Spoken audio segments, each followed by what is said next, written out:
ಮಂಗಳೂರಿನಲ್ಲಿ ಮುಖ್ಯಮಂತ್ರಿ ಸಿದ್ದರಾಮಯ್ಯ ವಿರುದ್ಧ ರಾಜ್ಯಪಾಲರಿಂದ ಪ್ರಾಸಿಕ್ಯೂಷನ್ ಅನುಮತಿಯ ಕುರಿತು ಕಿಡಿಕಾರುತ್ತಿರುವ ರಾಜ್ಯ ಕಾಂಗ್ರೆಸ್ ಬೆಂಬಲಿಗರು ಬೃಹತ್ ಪ್ರತಿಭಟನೆಯಲ್ಲಿ ಭಾಗಿಯಾಗಿದ್ದಾರೆ. ಸ್ಥಳೀಯ ಮತ್ತು ಸುತ್ತಮುತ್ತಲಿನ ಪ್ರದೇಶಗಳಿಂದ ಬಂದ ಸಾವಿರಾರು ಕಾರ್ಯಕರ್ತರು ಇದರಲ್ಲಿ ಪಾಲ್ಗೊಂಡಿದ್ದಾರೆ.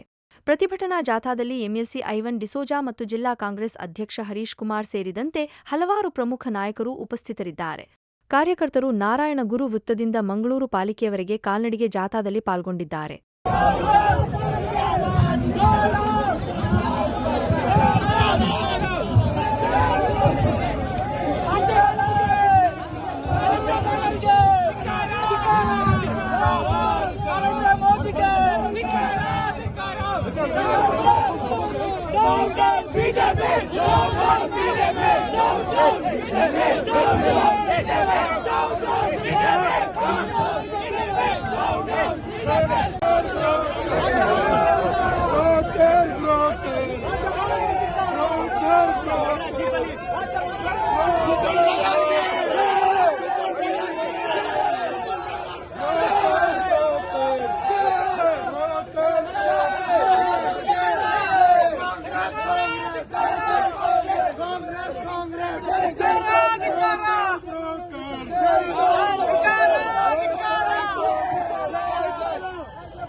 ರಾಜ್ಯ